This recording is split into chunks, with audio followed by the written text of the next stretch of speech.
Tonight is the 31st of July, 2009. We are coming to the last sutta I'm going to read, the Kassapa Samyutta, sutta number 16.13. On one occasion, the Blessed One was dwelling at Savatthi in Jeta's Grove, Anathapindika's park.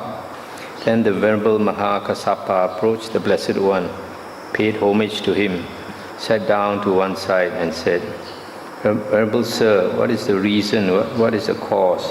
Why formerly there were fewer training rules, but more monks were established in final knowledge, while now there are more training rules, but fewer monks are established in final knowledge?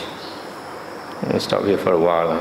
The meaning here is that formerly more monks attained arahanthood, even though there were fewer precepts. But now there are so many precepts, but less monks are attaining liberation, arahanthood. And the Buddha said, that's the way it is, Kassapa. When beings are deteriorating and the true Dhamma is disappearing, there are more training rules, but fewer monks are established in final knowledge. Kassapa, the true Dhamma does not disappear so long as a counterfeit of the true Dhamma has not arisen in the world. But when a counterfeit of the true Dhamma arises in the world, then the true Dhamma disappears. Stop here for a moment. So here the Buddha is saying that the true Dhamma is disappearing. Even when the Buddha was alive, the true Dhamma also start to disappear. The monks, when too many monks come into the Sangha, many of them, their aim of wearing the robe is not noble. So they don't practice as they should practice. So that is one of the reasons the true Dhamma is disappearing. And the second part, the Buddha says the true Dhamma does not disappear so long as a counterfeit of the true Dhamma has not arisen in the world. That means there is such a thing as counterfeit Dhamma. Although we think that it is the Buddha's teachings, it comes under the name of Buddhism and the Buddha's teachings and all that, but it is counterfeit stuff. It is not the real original teachings of the Buddha. A lot of people don't realize this. Buddha continued, just as Kassapa, gold does not disappear so long as counterfeit gold has not arisen in the world. But when counterfeit gold arises, then true gold disappears. So the true Dhamma does not disappear so long as a counterfeit of the true Dhamma has not arisen in the world. But when a counterfeit of the true Dhamma arises in the world, then the true Dhamma disappears. It is not the earth element, Kassapa, that causes the true Dhamma to disappear, nor the water element, nor the heat element, nor the air element. It is the senseless people who arise right here who cause the true Dhamma to disappear. Stop here for a moment. So here the Buddha is saying just like there is counterfeit gold, so there is counterfeit Dhamma. And the world does not cause the Dhamma to disappear. The earth element, water, heat and air element does not cause the Dhamma to disappear, but it is the senseless people who arise here who cause the true Dhamma to disappear. What the Buddha means is that monks who arise in the Sangha, senseless monks who cause the true Dhamma to disappear. I'll explain here a bit. What do you mean by counterfeit Dhamma? Counterfeit Dhamma is the writings of later monks who say a lot of things that are contradictory to what the Buddha said in his original teachings. So that's why it causes the people to be confused, and so causes the true Dhamma to disappear. In the suttas, you find the Buddha said that if any monk says that such and such is the Buddha's teachings, you have to compare them with the suttas and the Vinaya, meaning the original suttas and the original Vinaya. So, and the suttas generally, most people accept that the original, the earliest discourses of the Buddha are found in the four Nikayas, the Digha Nikaya, Majjhima Nikaya, Sangyutta Nikaya, and Anguttara Nikaya. And the last Nikaya, the Khuddaka Nikaya, only about 6 books there out of the 15 are reliable in that they do not contradict the earlier 4 Nikayas. So this is the true Dhamma that Buddha means. And the Vinaya is more applicable to monks and nuns.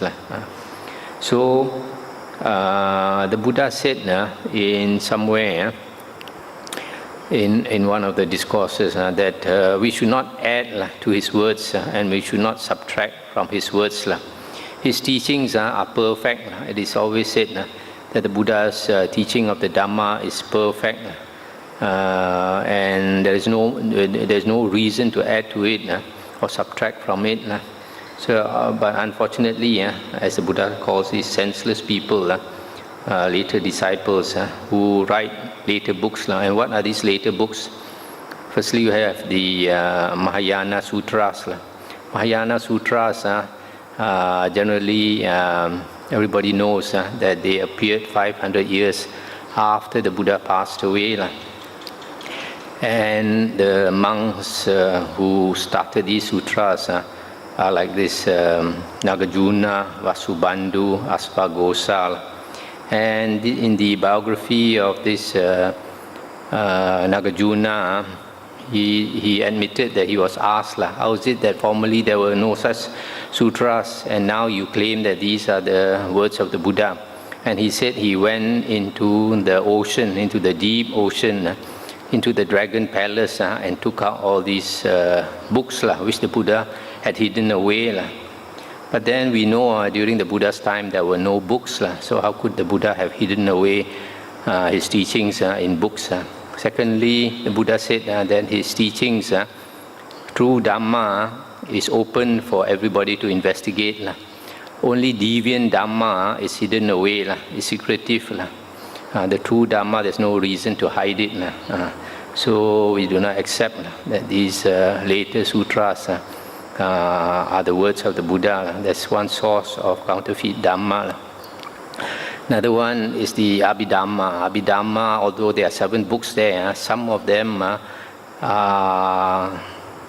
can be said to agree with the earliest teachings of the Buddha.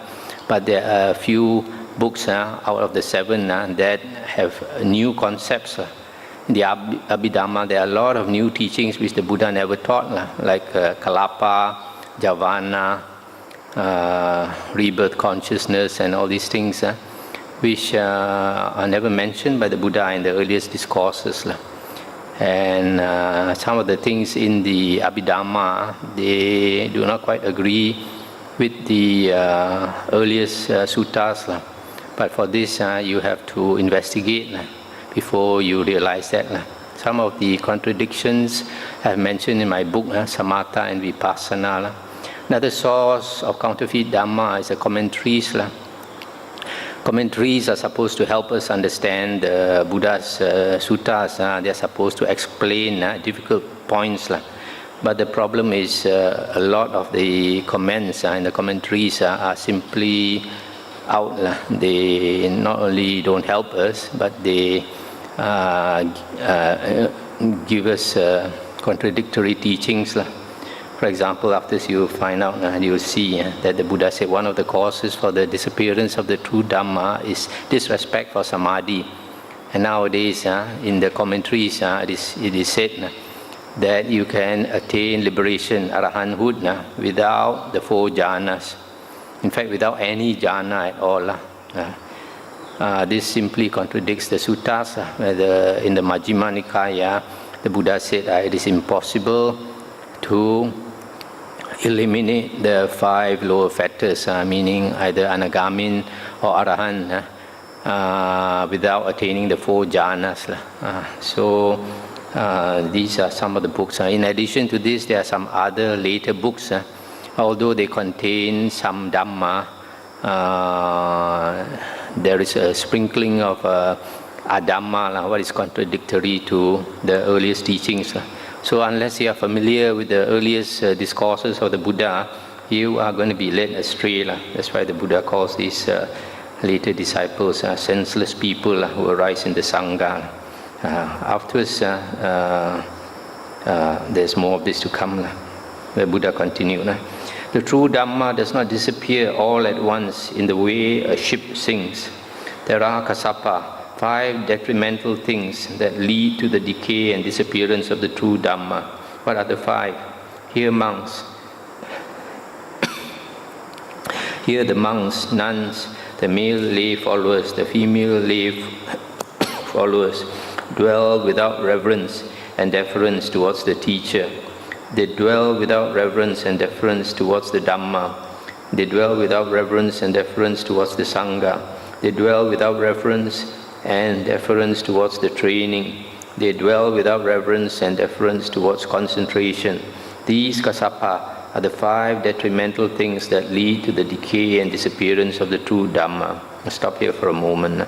So here the Buddha says there are 5 things, 5 main causes for the disappearance of the true Dhamma. One is people have no respect. The community of monks and nuns and lay people have no respect towards the Buddha. How is it they have no respect towards the Buddha? Maybe instead of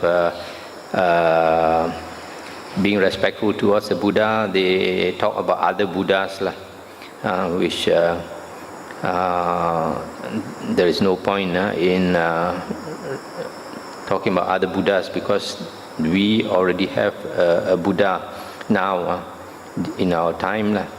And then the second one, no reverence for Dhamma. Dhamma meaning the suttas and the Vinaya. So instead of studying and investigating, later we'll come to one chapter where the Buddha said that because people do not investigate the suttas, instead they listen to the words of disciples, meaning later monks, and so that will cause the suttas to disappear. So this is disrespect for the Dhamma. They dwell without respect for the Sangha. This one also there's probably a reason for it, that the Sangha of monks, they do not behave properly, do not practice according to the Dhamma and the Vinaya. So people lose respect, and when people lose respect, the support for the sasana, the religion, decreases, and that causes the disappearance of the true Dhamma. The fourth, they have no reverence for training. The training generally refers to the training of Sila, Samadhi and Panya. In this, the teachings of the Buddha, we are supposed to study the words of the Buddha and train in them. But some people, they have no interest to train in the teachings of the Buddha. This training is especially more important for renunciants, for monks and nuns. Then lastly, they have no reverence for concentration, samadhi. Samadhi in the Buddha's teachings always refer to the 4 jhanas.